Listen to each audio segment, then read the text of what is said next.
see, okay? So I asked, what are the top 10 legal issues for authors? And it popped out this list, okay? Guess what? My PowerPoint that I've done this program before had all of these subjects on it already. There was nothing that wasn't in my PowerPoint. The only thing is it was needed to be moved around a little bit. So that made me feel really good, number one, that I was on the right track. And number two, that I thought, well, gosh, if I had done this, 10 years ago when I first started doing this program, it would have saved me a whole bunch of time. So I just don't think that AI is going to replace us as artists or our thought processes. But it kind of was a little bit of a confirmation for me. Hey, yeah, you're on the right track. But so anyway, these are the top 10 illegal issues we're going to talk about. I want to tell you a little bit about me. This is my first fiction book, and it's been a long time, y'all. It's been 10 years. I just, I've been busy being a lawyer. It's not easy to do everything. But I was really blessed because Jack Canfield, the co-creator of the Chicken Soup for the Soul series, he actually endorsed the book. So that was a big honor for me. It will always be a big honor. And actually, this is selling on Amazon still after 10 years. It sells a lot. My publisher's not taking it off. This is my publisher, Kohler Books. That was one of the catalogs, and it was just such an honor to see your book in a catalog. Okay, and y'all, I'm telling you, the dream that you have, I sat where you guys are sitting for years and years, many years, and finally got to the other side. But I'm still in y'all's seat too, because we're always still learning. It's a forever growing, learning thing. So, but this is the fun part. When you get to do your book signings, you're at Barnes & Noble, and you're announcing it over the speaker, it's just a lot of fun. My very first published chapter was in a book called How to Capture and Keep Clients. My mother sat there with me, and she was a writer also. She sat there with me when I was writing it. That's just one of my great memories to put this together. And then 10 years later, they came out with an additional edition. So I got to update my old chapter, but I also wrote this chapter, The Conscious Lawyer, How the Practice of Mindfulness Will Increase Your Bottom Line. If you talk about wellness to lawyers, they're like, I'm well, I don't need to not be well. They're not going to admit maybe that they have a weakness. So at least in my case, I don't ever want to let anybody see me sweat. But so I just made this thing up that you can make more money. Well, believe it or not, it actually works. I mean, I actually made some stuff up when I wrote the chapter because there wasn't much out there in 2015. But then everything that I wrote about started happening in my life. It's really weird how when you make your goals and you write stuff down, and you may not even look at it for years, and you come back to it and you go, wow, I actually got that done. So I'm really big on writing things down. This was my first book, kind of the American Bar Association published it. This is the last book that came out was right before COVID, where I interviewed a bunch of amazing people, wrote a little, sort of like a chicken soup for the lawyer's soul. Another thing I do for authors is I used to be on the book publications board, then I became the publication board chair, and then I got on the leadership ladder and to be chair of the division and all this stuff, so I had to leave for a long time. They've been begging me to come back. Finally this year I said, okay, I'm coming back. So I'm actually in charge of the book board again for the first time in about 6 years again at the ABA. So basically what I have is about 40 authors under my care. We take them from proposal to publication, writing the book, all that. So I do have a background in What's this ABA? American Bar Association, sorry.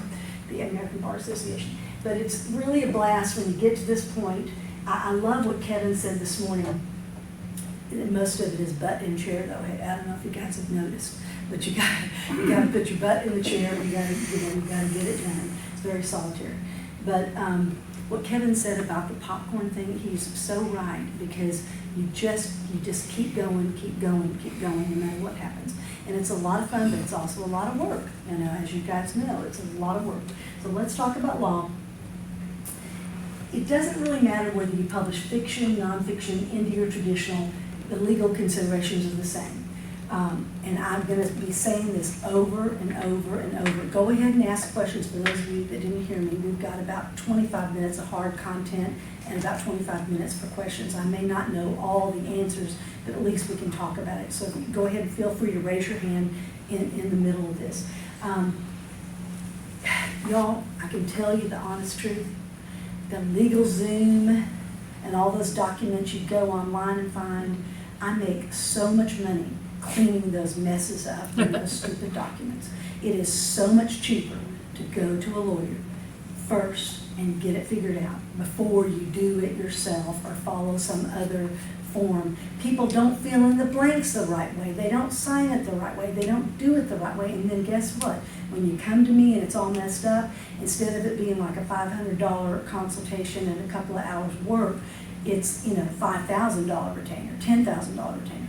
Lawsuits are super, super expensive these days. So whatever you do, you've got to go see a lawyer. So that's probably the main thing I'm going to say is I don't understand why people just don't want to spend a little bit of money on a lawyer to get some good advice, okay? And I do author rates, I don't know what that means. Okay, so copyright infringement. Protecting your intellectual property is crucial, but you got to know a little bit about the copyright laws. Basically with copyright, I'm not sure what that's doing here, should I? Deny it. Or deny it or just close it. Or close it, yeah. Deny or close, just don't allow it. Yeah, don't allow it. You never know what'll happen. Okay, so if you create it, you own it. Okay, I've never done any of this stuff. I've written a lot of stuff, and it's all copywritten, but guess what? I've never done the stuff that I'm going to teach y'all about. So I'm not recommending that you have to do it. There are some real type A people who, you know, they want to create a kingdom before they even finish the first book. I mean, basically my advice is get the project done, you know, and then worry about everything else afterwards. But anyway, so basically Article 1, Section 8, Clause 8 of the United States Constitution states, the purpose of copyright laws is to promote the progress of science and useful arts by securing for limited times to authors and inventors the exclusive right to their respective writings and discoveries. So our forefathers thought it was important enough to put this in the Constitution, which is wonderful. So it protects original works of authorship and it attaches as soon as the work is created. So it's there. And it applies to both published and unpublished works. It's okay to use the C symbol, so you don't have to have anything special done to use that C symbol. So, you know, I would recommend go ahead and put that little symbol on your stuff. So basically, the 1976 Copyright Act defines publication as distribution of copies of phone records of a work to the public by sale or other transfer of ownership or by rental, lease, or lending, the offering to distribute copies of phone records to a group of persons for purposes of further distribution, public performance, or public display constitutes publication. Public performance of a work does not of itself constitute publication. So that's the definition of copyright. So basically, when you publish something in the United States, you do have to get it published with the Library of Congress. If you're self-published, then you have to learn how to do that yourself. If you have an author, if you have a publisher, they'll do it for you. So no copyright registration is required, but there's a legal duty within 3 months of publication to deposit it in the Copyright Office, okay? So your publisher, if you have a publisher, they will do this part for you. If they don't, you have to do it, okay? Joint works are, authors of joint works are co-owners unless they agreed otherwise. If you write a book with somebody, y'all, you've got to have a contract. And I'm not talking about a little piece of paper that y'all write yourself that you think sounds real. It has a couple of phrases. You need to get a lawyer to draft you a contract, okay? And when you're in the honeymoon stage, the lawyers in the room know how this works. Oh, everything's going to be great. You know, we're just going to do this together, and she's my best friend, and everything's wonderful. Well, a lot of things fall apart that way. So just be careful. Just be careful. And all of us fall into this sometimes. Okay, registration. It's a legal formality intended to make a public record of the basic facts of a particular copyright. All right, there's a couple of reasons why you might want a registration if you do have some kind of legal issues ahead. But it's not a condition of copyright protection. In other words, you don't have to have this in order to be protected. But you can, if you do register it does create a public record. And then before an infringement suit is filed, you must have it. So if you have any lawsuits or if you think there's some big legal risk with what you're writing, you may want to do that. And if it's made within 5 years of publication, it establishes prima facie evidence. If it's made within 3 months of publication or prior to infringement, statutory damages and attorney fees are available and allows owners to record with the U.S. Customs Service. So this is the advantages of registration. Meaning getting a copyright. Yeah, you have to register your stuff, okay? So we'll keep going with this. Application has 3 parts. It's a completed application form, a non-refundable filing fee, and a non-returnable deposit of works. And then online registration, you can do it real easy. The website, the advantages of doing that, you get a lower filing fee, fast processing time, online status tracking, secure payments, upload files as electronic files. So the copyright notice, there's 4 elements of the copyright notice. It has a symbol, the year of creation, the name, and a rights statement. Okay? So this is it, and this is what you guys can put this on your stuff, no problem. Or you can just write copyright, however you want to do it. But you can use parentheses C or circle C, all right? But you don't have to register in order to use this designation on your work. Okay, so there's a bunch of people that try to sell you things you don't need. I don't know about you guys, but I get all these like official looking things that look like they're from Uncle Sam or something. There, there's a lot of chief financial, bookkeepers and accountants that just get these invoices across and think the boss approved it and they just pay it automatically. Just be careful about, don't go straight to the government website. When you Google, how to register a copyright, you're going to get a bunch of companies that, tell you they can do it for you, and there's a big charge. That happens a lot when people form corporations. I'm like, who did this? Who did this? Oh, that company that charged you a bunch of extra money. So just be careful. Those amazing, authentic looking pieces of mail you sometimes get, don't believe them. Check the source. And authors are vulnerable and susceptible to con artists who convince them they need their services. So just be careful about getting conned. If it looks too good to be true, it probably is. Okay, plagiarism. Everybody knows what that is, taking someone else's ideas and work as your own. And just avoid using others' work without proper attribution or permission to prevent your plagiarism claims. Some of the famous people that have been accused of plagiarism, Beyonce, Doris Kearns Goodwin, she's a historian, you know her, a presidential historian, Dan Brown, Helen Keller, Amy Schumer, George Harrison, Jane Goodall, Beach Boys, James Fry, Million Little Pieces. So, they get them settled. Sometimes it's inadvertent, sometimes it's intentional, and a lot of times they just get the cases settled. But it still costs you a lot of money. Always credit your sources, avoid a claim of plagiarism, always credit your sources. When in doubt, just make it fiction. Okay?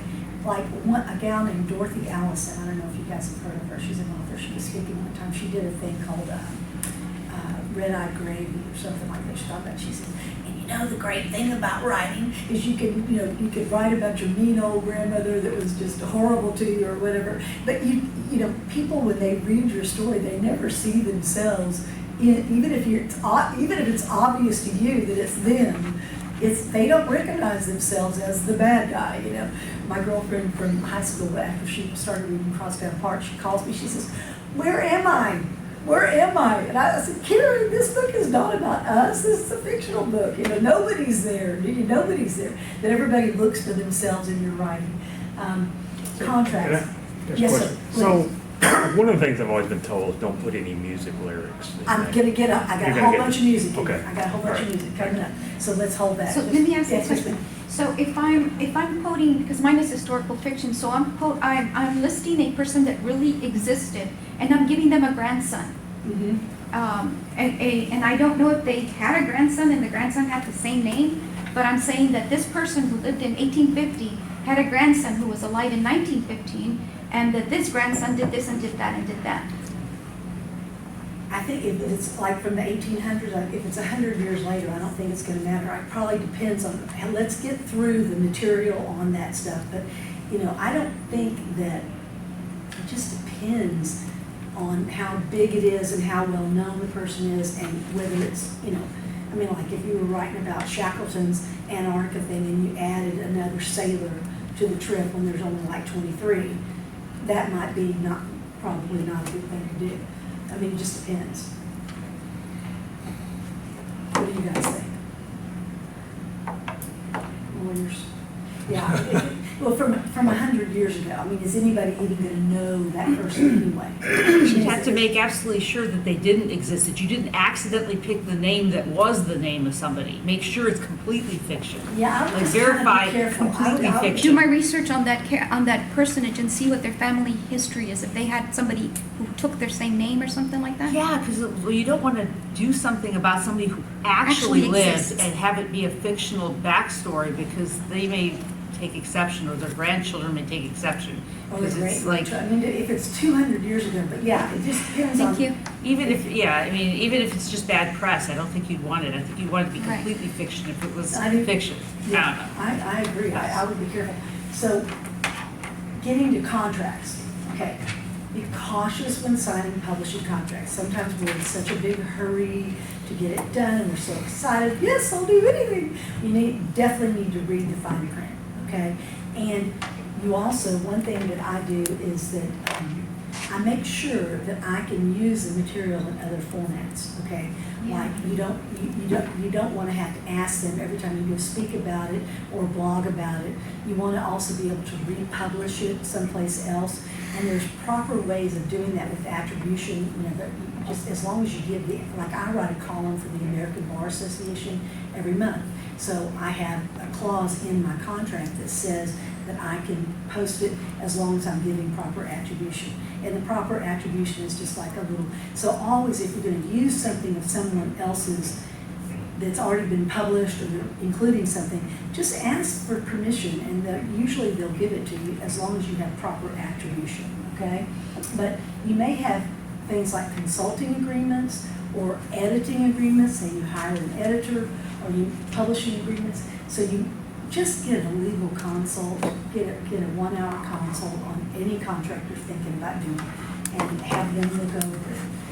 I do that all the time, I just review it and add suggestions and say, you know, especially for these contracts, publishing contracts that you get into. Now with a publishing contract with Amazon, you don't really have a lot of choice to edit anything, because it's like you sign whatever they want to sign. But you know, you want to make sure your international rights, film rights, options, all that stuff.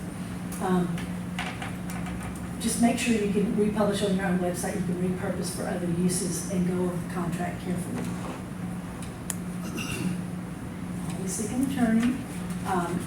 You know, defamation. Ensure your writing doesn't defame or harm the reputation of individuals or organizations, as this can lead to legal action. Just like with you, if somebody from the family, what is the likelihood of somebody either knowing this person or finding out about it or whatever? When in doubt, change the name so you're protected, and to avoid a defamation claim if you fictionalize a true story. Okay, so you can fictionalize a true story, but just change the names. So, based on a true story, it's based on a true story. And it's not is a true story, it's based on a true story. And you can write about true events with fictional characters, like you can have your fictional characters be at the assassination of Abe Lincoln. You know that, and it's not really, they really weren't there. It's just how you want it to be, but it's a true event, okay? So standard disclaimer, this is a work of fiction and all characters are entirely fictional. Any resemblance to real people living or dead is coincidental. How many times have we read that? We know it's not really true, but you know, they put it in there, so that's fine. Respect privacy rights and obtain consent when writing about real people or using their personal information. And they should sign a contributor release form that you have an attorney prepare for you. Don't go on a verbal agreement, as those are messy and hard to prove up in court. Well, you wouldn't believe how many people call me with these. Well, so where's your operating agreement? Well, we just had an agreement, you know. Well, he died, so now we don't know what the agreement is, you know. Gee whiz, you know. I've got an 80-year-old client right now who, that's what he did, handshake deals with all his business partners. 2 of them have died since April, and there's no documentation, there's no anything. So you just never know, like the person that you're in with a book project, what happens if one of them dies in a car accident? You know, where does that leave you with your rights? You do have to think about all those things. And lawyers, we're just, you know, worst case scenario people. I will tell you things that you know, oh, I don't want to hear it, I don't want to hear it, I don't want to hear it. Well, yes, you need to hear it and you need to think about it. You know what I'm talking about, lawyers? I got 2 lawyers in here. So. What if we're just using somebody's name but not their likeness, or if I used your name and I gave my character your name? It has nothing to do with you, but it happens to be your name. You know, there's 3 people named Melanie Bragg in the world. I'm just kidding. I actually know my namesake. She's in Australia, so we're friends down together. There's another Houston she's- lawyer named Belinda Brown. Huh? Say what? There's another Houston lawyer named Belinda Brown that's younger than me, different Yeah, middle see? name. Yeah, Yeah, so it can happen. That's why you have that disclaimer that it doesn't have anything to do with any real people. Yeah, because you can accidentally get a name that's somebody else's name. Yeah, the funny thing is, I always tell people, if you Google images for Melanie Bragg, I'm not the swimsuit model, you know, in the waterfall. But I'm kind of like, I was like, gosh, I'm happy that there's a gorgeous, single, you know, Yeah. cute little sexy girl that has my name. You know, that's how we got to be friends. We actually sent each other Christmas presents too. She's so sweet. But, and yeah, we have a whole lot of stuff in common. And then the other Melanie Bragg is an executive at Cisco in San Francisco. So the contributor release form, so like when you were saying to me about, you know, do you want, can I use this or however, you know, it's a good idea, it would be a good idea for you to have a little form for me to sign saying, I agree to let you use this just in case. Because like, what if you did something or said something that completely misrepresented everything that we were talking about today, and I came after you, and you're like, gosh, I wish I had my speaker release form. Do you know what I mean? I mean, those are really good things. I have to sign those all before I do anything. Usually in most groups, I have to sign a speaker release form that says that they can use the image, they can use the materials, all that kind of stuff. Yeah, don't go on verbal agreements, so, but just really always think about people's privacy rights. Okay, so trademark. Trademark is commonly known as a brand name. If the rules are followed, you can use it. So trademark is defined as a single word or words legally registered or established by use as representing a company or product. Trademarks are used in connection with sale of a product or service, whereas the copyright is your actual work. The trademark is a name for like your brand, okay? I've got 3 trademarks, so I know a little bit about them. Several legal theories, there, you know, trademark infringement, trademark dilution, trademark tarnishment. Dilution and tarnishment are the ones authors need to be aware of in their writing. Don't tarnish a trademark by using it in a negative or offensive manner. And sometimes these companies really do take it seriously about what you say about their brand and how you use it. Even if it's infection. Huh? Even if it's Yeah, infection. yeah, I mean, they just don't, you know, you just have to be careful. So copyright's automatic and can't be copied or used without permission from the author. Trademark doesn't exist until it's used in connection with the company that sells the product. As long as you don't confuse buyers or disparage the trademark, you can use it, okay? You know, the thing about cliches, you know, any writing novel structure teacher will teach you, you know, just try not to be too clicky, cliche-ish, you know, just try to, you know, find other words that go for this. But if you use a trademark as a cliche, like a Coke, to me a Coke includes Dr. Pepper, Sprite, root beer, but to Coke it doesn't, you know. And Kleenex, you know, I think a Kleenex is a Kleenex, but really it's, you know, not Tissue. It's a tissue, yeah. So if you use a trademark as a cliche, you don't have to designate it as a trademark in your writing. You don't have to put the symbol on it or anything like that. But like, for instance, don't say someone Googled the address. Say they used Google to locate the address. Okay, so that's a subtle difference. So whenever you're using trademarks, just try to, you know, the second one, they use Google, that's proper attribution. But Google the address, no, that's not proper attribution, okay? So it's just a little I find that a little Huh? contradictory. You say we can use it in a cliche, but you don't consider Googling something a cliche? Googling is probably a cliche, but it's a trademark, so you say, you Google with a capital G. So, but we shouldn't say drink a Coke in the generic sense? That's what I'm trying to understand. What's the, Let me have a Coke with it, let me have a Coke, capital C versus little c. I mean, you wouldn't say Coke if it's really a Dr. Pepper. So just call it what it is, rather than, Okay, so- just be careful, you know. so you're saying use the capital letter, call it what it is? Yeah. Don't use lowercase, okay. Yeah, just, you know, just think about it, but it's not, I mean, it's not a huge thing, there's not a trademark police that are coming after you on every single little thing, but it's, editors will see the signs of a rookie. Like, I just got a call the other day from a friend of mine said, hey, I've got a friend, he's a doctor, and you're the only author I know, so will you talk to him, you know? I said, oh yeah, sure, I'll talk to him. And he called me. He was a really sweet guy, but he had every single rookie mistake, you know, and I was guilty of the same thing too, when they say, who's your audience? Everyone. Well, no, everybody isn't your audience. And then people come up to you and they go, I've got this great story for you, you know, I've got this. And I'm like, no, you have a story for you, I have a story for me. You know, I'm writing my stories, you write your stories. No, well, I just really wish you would write it. And I'm like, no, you need to write it. And have you been to, my first question is always, what have you done? Have you been to writers' conferences? You know, are you coming to the Houston Writers Guild?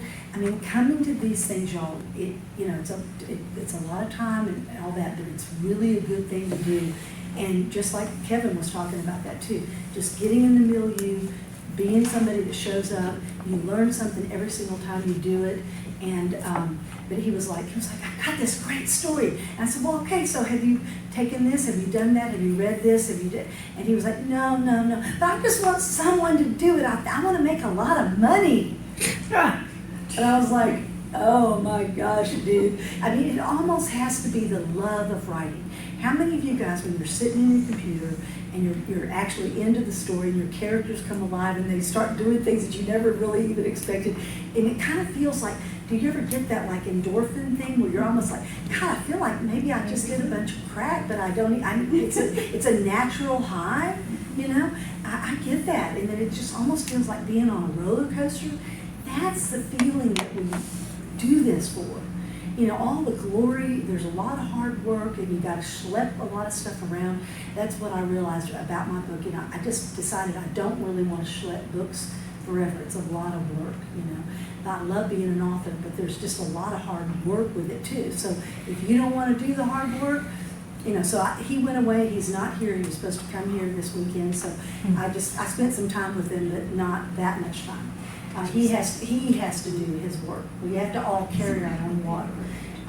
Okay, so an example of trademark infringement. Counterfeit goods, you know, it looks like a Louis Vuitton, it looks like a Gucci, but it's not really a Gucci. That's trademark infringement. Domain names disputes, like similar names that cause confusion. Like I have Legal Insight. I've got 3 trademarks on Legal Insight, my legal education company. And people put Legal Insights with an S. You know, there's a bunch of different, you know, different things that cause confusion. And then unauthorized use of trademark in advertising. Misusing a competitor's trademark in advertising cause confusion. I mean, have you all gotten a bunch of things from Best Buy?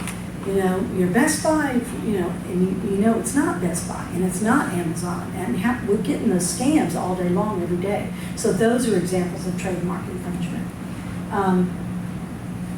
Libel and slander. Be mindful of making false statements about how individuals or entities that could result in libel or slander claims. Libel is the written word, slander is the spoken word.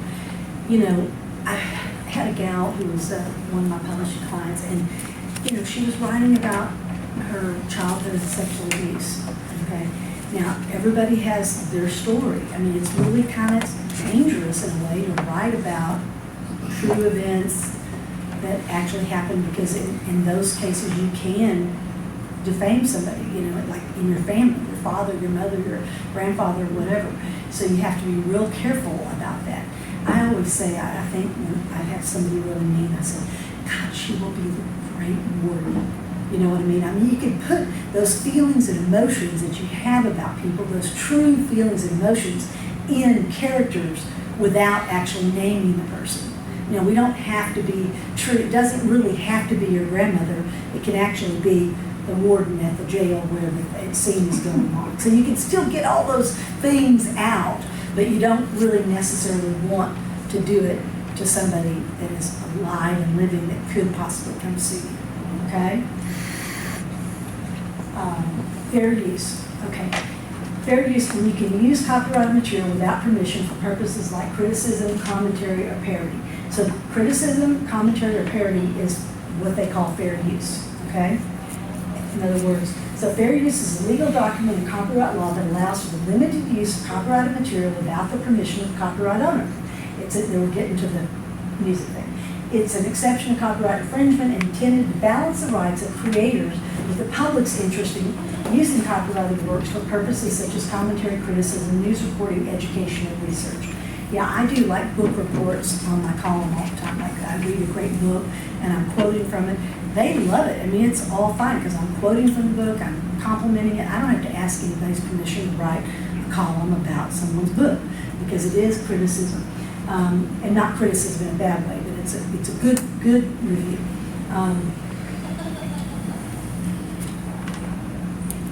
It's guided by several factors. It's important to note that it's a case-specific determination made by the courts. So there's no hard and fast rule on fair use. It's just on a case-by-case basis. So the 4 primary factors the courts consider when evaluating fair use are purpose and character of the use. So like writing a book review that includes excerpts from the book for purposes of analysis. That's what I do all the time. So the purpose and character of the use, that's fine. Nature of the copyrighted work. Some works, such as factual or non-fiction materials, are more likely to be subject to fair use than highly creative and fictional works. I always say, in your fiction, try to find some non-fiction hooks in your fiction book so that you can create talks around them so that you can go and give talks and sell your books along with it.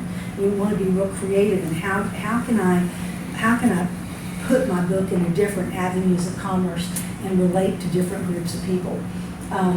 So using a few sentences from a scholarly article in an educational presentation, you can definitely do that, as long as you give the proper attribution.